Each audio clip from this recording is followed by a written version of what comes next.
There is this incredibly idyllic image we all have of, like, the modern backyard homestead. Oh, You absolutely. build a little wooden coop, you get a few chickens, maybe a duck. You picture your kids running around barefoot in the grass, collecting fresh, warm eggs for Sunday breakfast. It feels wholesome. Yeah, it feels like a safe, manageable return to nature, right? Where you can see exactly where your food is coming from. Exactly. But then you look at that exact same backyard through the lens of modern epidemiology, and, well, that wholesome scene totally transforms. It really does. The grass, the feed buckets, those cute little chicks, they are actually the front lines of this invisible, highly sophisticated biological war zone. So, welcome to the deep dive. If you are the kind of person who loves getting to the bottom of how things actually work and you want to be thoroughly informed without, feeling overwhelmed by all the dense medical jargon, you are in the right place. And we have a really fascinating stack of sources to guide us today for you. First, there's a very recent CDC investigation notice dated April 23, 2026. It deals with a live, ongoing outbreak of Salmonella that's tied directly to backyard poultry. And to parrot that, we have this really comprehensive 2024 scientific review from the journal Antibiotics. Which is super detailed. It is. This review breaks down Salmonella's microscopic tactics and the cutting-edge biological weapons scientists are developing to stop it. So our mission today is to connect those dots. We're going to trace the line from an everyday backyard hobby all the way to the terrifying rise of antibiotic-resistant superbugs, and explore how science is turning to nature's most unusual weapons to save us. Okay, let's unpack this. Let's start with the immediate reality on the ground. So, according to that April 2026 CDC notice, we are looking at an open, multi-state investigation. Yeah, and the numbers are interesting. Right. There are currently 34 confirmed cases of Salmonella and 13 hospitalizations spread across 13 different states. And the common denominator linking all of these patients is contact with backyard poultry. I mean, 34 cases might not sound like a sweeping pandemic or anything, but 13 hospitalizations. That means this isn't just a mild stomach ache. No, not at all. What stands out to me is how the CDC describes the actual mechanics of this spread. Because you might look at your chickens and think, my birds are spotless. They look perfectly healthy. Right, but the CDC emphasizes that chickens and ducks can carry Salmonella germs even if they show zero signs of illness. It's just often part of the normal microbiota of a bird's gut. So they aren't even sick. Exactly. The animal isn't sick, but it is constantly shedding the bacteria in its feces.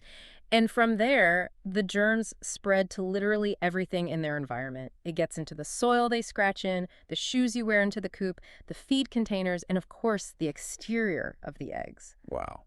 And the preventive measures the CDC lists get incredibly specific too, like wash your hands with soap and water immediately, keep the coop shoes outside the house. Yes. But they also put out a very clear warning, which is do not kiss or snuggle your backyard poultry. Yeah, because people often treat these animals like household pets, which sort of blurs the line between livestock and companion animals. And the CDC is particularly concerned about children younger than 5 years old here. Right, because of their immune systems. Exactly. Their immune systems are still developing, making them far more susceptible to severe illness from germs like Salmonella. The guidance is actually that young children shouldn't even be handling chicks or ducklings at all. That makes sense. But the part of the CDC warning that I found completely counterintuitive was the egg handling rules. Oh, the washing rule. Yeah.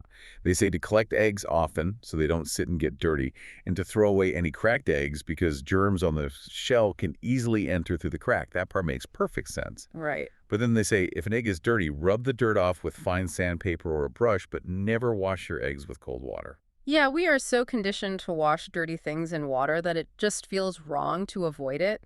But an eggshell isn't a solid piece of plastic. I mean, it is highly porous. If you take a warm, freshly laid egg and wash it in cold water, the cold temperature actually causes the liquid contents inside the egg to contract slightly. Wait, so it physically shrinks inside the shell? It does. And that subtle contraction creates this microscopic vacuum effect. It physically pulls the cold water, along with any Salmonella germs resting on the outside of the shell, straight through those pores and right into the egg you are about to eat. Oh, wow. It completely changes how you look at them? Honestly, it makes backyard poultry sound like a Trojan horse. That's a great way to put it. They look like cute, harmless pets providing a healthy breakfast, but they can silently carry this invisible army right into your kitchen. And according to the CDC, If you start experiencing a fever higher than 102 degrees, bloody diarrhea, or signs of severe dehydration, like feeling dizzy when you stand up, well, that army has breached the gates. Your analogy of an invisible army is remarkably accurate when we look at the broader science, because this army doesn't just wander aimlessly into our bodies and hope for the best. When we dive into that 2024 review from Antibiotics, we see that Salmonella possesses a highly sophisticated microscopic toolkit specifically designed to invade our cells and neutralize our defenses. Well, let's follow that invasion. Because the review outlines that after someone swallowed the bacteria, there is an incubation period of anywhere from 6 hours to 6 days. I imagine a lot of coordinated preparations happening during that window. Oh, definitely. The bacteria have to survive the harsh acidic environment of the stomach just to reach the intestines. And once they arrive, they access genetic blueprints stored in areas of their DNA called pathogenicity islands. Pathogenicity islands. Yeah, think of these islands like classified military dossiers hidden inside the bacteria's standard genetic code. They contain the instructions to deploy something called a type 3 secretion system, or T3SS. The review refers to these as molecular syringes, right? Yes. They are microscopic, needle-like structures that the bacteria build on their surface. The bacteria physically dock with our intestinal cells and use these syringes to inject their own bacterial proteins directly inside our host cells. But wait, how does injecting proteins help the bacteria get inside?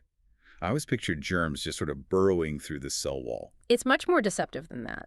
The proteins they inject act like saboteurs. They target the host cell's cytoskeleton, which is the internal scaffolding that gives our cells their shape. Okay, I'm following. The bacterial proteins force this scaffolding to collapse and rearrange itself. So the host cell essentially folds outward, engulfs the bacteria, and pulls it safely inside. The cell literally swallows its own invader. So instead of breaking the door down, they trick the house into building a room around them. Exactly. That is brilliant and really unsettling. But once they are inside the body, how do they hold their ground so they aren't just swept away by the digestive tract? Well, they rely on structures called fimbriae. These are tiny, hair-like appendages covering the outside of the bacteria, and the most prevalent type acts like a grappling hook. It has an adhesive protein at the tip that specifically seeks out and binds to glycoproteins. What exactly is a glycoprotein in this context? Glycoproteins are molecules on the surface of our human cells that act a bit like specialized ID badges. The bacteria's fimbriae are evolutionarily designed to recognize those specific human ID badges and latch onto them tightly. Oh.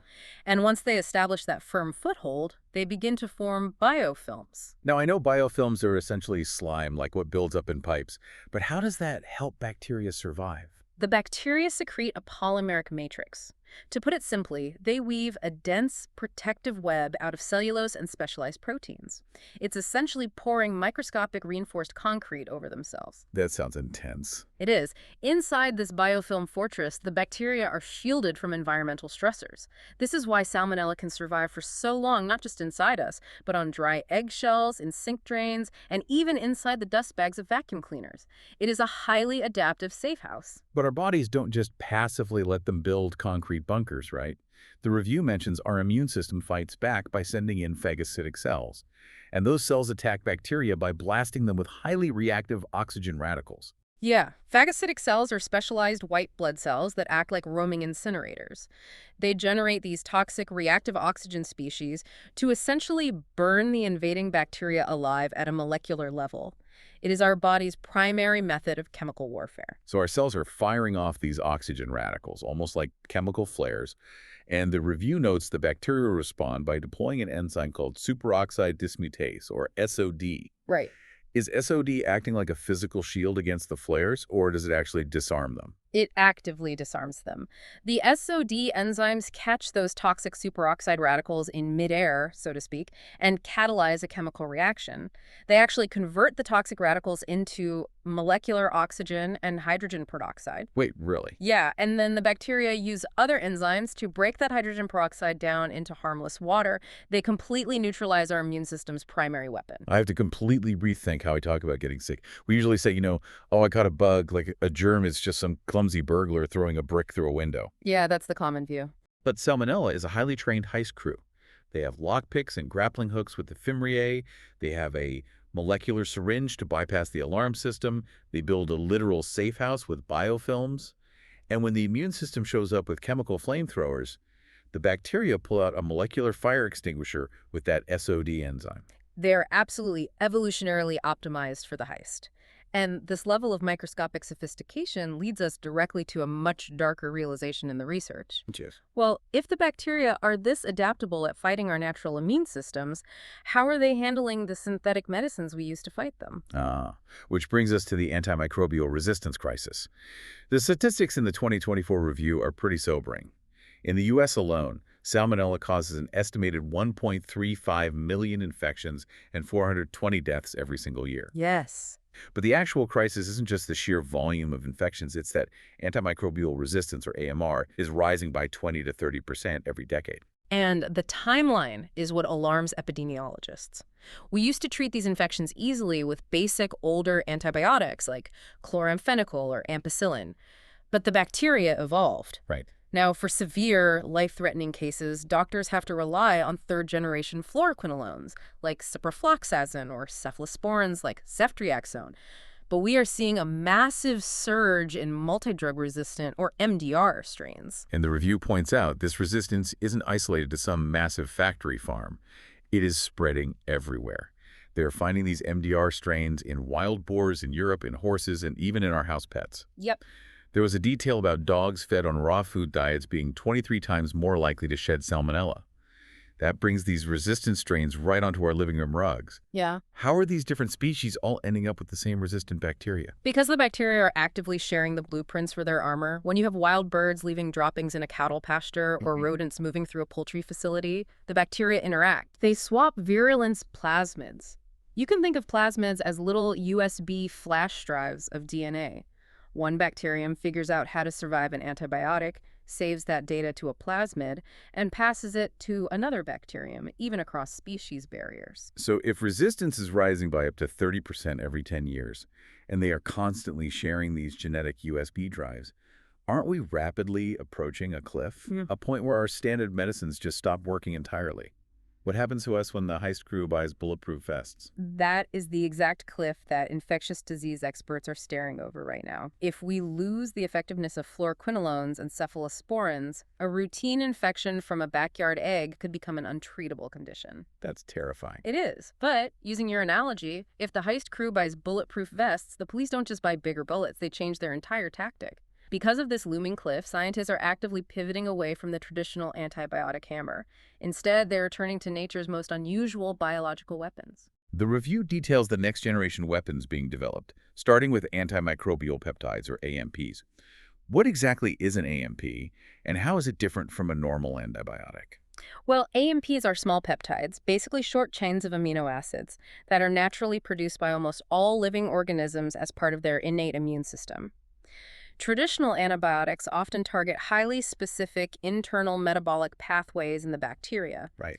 The problem is, bacteria can easily mutate those internal pathways to hide from the drug. AMPs, however, are blunt instruments. They physically rip apart the bacterial cell membrane. And the review gives two models for this physical destruction, the carpet model and the barrel stave model. Yes. In the carpet model, the peptides line up parallel to the bacterial membrane, covering it rapidly like a carpet. They pull on the membrane until the physical tension is so great that it just disintegrates. And the barrel stave one. In the barrel stave model, the peptides clump together and insert themselves vertically into the membrane, literally punching a physical hole through it, much like the wooden staves of a barrel form a hollow cylinder. The bacteria's internal contents leak out, and it dies. And the sources they're getting these peptides from really show how desperate the search has become. The review notes they are deriving AMPs from flesh fly larvae, specifically peptides called KLK and KLK1. Incredible, right? Yeah. They are pulling peptides called PUG1 from pomegranate fruit. And the most potent one they tested against 8 different multidrug-resistant Salmonella strains was a peptide called BMKN2. And they took that from scorpion venom. It really highlights the incredible biochemical diversity of the natural world. Scorpions have been fighting bacterial infections in harsh environments for hundreds of millions of years. That makes total sense. Right. It makes sense they would have a highly evolved weapon to puncture bacterial membranes. But AMPs aren't the only natural weapon we are harnessing. There is also a massive resurgence in the study of bacteriophages. Phages. These are viruses that exclusively hunt and eat bacteria. Yeah, and they look remarkably like microscopic lunar landers. They attach to the surface of the Salmonella cell and inject their viral DNA. This triggers the lytic cycle. What does that cycle do? The phage completely hijacks the bacteria's internal machinery, turning the Salmonella cell into a virus replicating factory. It churns out hundreds of new phages inside the bacteria until the pressure causes it to physically burst open, releasing the new viruses to hunt down more Salmonella. The review mentions they're already using this in practical agricultural settings, too. They're taking phage cocktails, like mixtures of different bacteriophages, and spraying them directly onto fertile eggs and hatcheries or onto raw chicken breasts and processing plants. Exactly. And they're seeing massive drops in Salmonella contamination without using a single drop of chemical antibiotics. It is an incredibly targeted approach. A Salmonella phage will only attack Salmonella. It completely ignores human cells and even the beneficial bacteria in our gut. I have to push back on this strategy, though. Okay. If the core problem with antibiotics is that the bacteria evolved to resist them, well, if we start unleashing billions of viruses to attack the bacteria, won't the bacteria eventually just evolve to fight off the viruses too? Are we just trading a chemical arms race for a viral one? This raises an important question, and your intuition is spot on. Bacteria possess an adaptive immune system of their own called CRISPR-Cas. Oh, we usually hear about CRISPR in the news regarding human gene editing. Yeah, we borrowed the tool from them. In nature, CRISPR is a bacterial defense mechanism. When a bacterium barely survives a phage attack, it takes a small snippet of the virus's DNA and stores it in its own genome, in the CRISPR array. Like a memory bank. It's like hanging up a most wanted poster in the cellular post office. If that same type of viral phage attacks again, the bacteria recognizes it instantly and deploys enzymes to chop up the viral DNA, neutralizing the threat. So they can build genetic bulletproof vests against the viruses too. If they can physically adapt to antibiotics, and they can genetically adapt to viruses, how do we ever actually win this? Well, many researchers believe the only way to truly beat them might be to stop attacking them physically altogether. If we can't reliably breach their armor, we have to attack their communication networks. Okay, let's unpack this concept, because the idea that bacteria communicate fundamentally shifts how we view microbiology. How does a single-celled organism talk? They use chemical signals through a process called quorum sensing. Gram-negative bacteria like Salmonella secrete specific molecules called autoinducers, specifically one called AI2. You can think of them as chemical words broadcast into the environment. Okay, so they're broadcasting. Yes, and as the bacteria multiply, the concentration of AI2 around them increases. The bacteria have receptors on their surface that constantly measure the level of AI2. So they're effectively taking a head count to see how many of their clones are nearby. They are taking a quorum. A single Salmonella bacterium isn't going to launch an attack on a host immune system by itself. Our defenses would instantly destroy it. They only launch the attack, they only deploy those molecular syringes, express their toxins, or pour the concrete for that biofilm fortress when the chemical signals tell them they have enough sheer numbers to win the battle. Here's where it gets really interesting. Because if they rely on those chemical signals to coordinate the attack, what happens if we just jam the signal? The review introduces quorum sensing inhibitors, or QSIs. Right. QSIs are potential game changers. Researchers are using natural extracts like punicologen from pomegranates or compounds called furanones to disrupt this exact signaling process. How do they disrupt it? These inhibitors either block the receptors on the bacteria so they can't hear the AI2 signals, or they shut down the production of the signals entirely. It's like sneaking into the enemy camp and cutting their radio wires. Yeah. The bacteria are sitting there in the gut, completely surrounded by millions of their clones, but because the radio is dead, they think they're entirely alone. Exactly. So they never put on their armor, they never build the biofilm, and they never launch the attack. They just peacefully pass through the digestive tract. And if we connect this back to the broader antimicrobial resistance crisis, the brilliance of QSIs becomes clear. QSIs do not kill the bacteria, they merely silence them. Wait, why is leaving them alive actually an advantage? It bypasses evolutionary pressure. When you blast a bacterial population with a lethal antibiotic, you create intense selective pressure. The 99% that die are gone, but the 1% that randomly mutated to survive now have all the space and resources to multiply. Uh, You is, have actively selected for the strongest, most resistant bugs. But if you merely inhibit their communication, you aren't threatening their survival. There is no life or death pressure forcing them to mutate and share those genetic USB drives. You sidestep the evolutionary arms race. that is profound. It's almost a martial arts philosophy, like using the enemy's momentum against them instead of meeting force with force.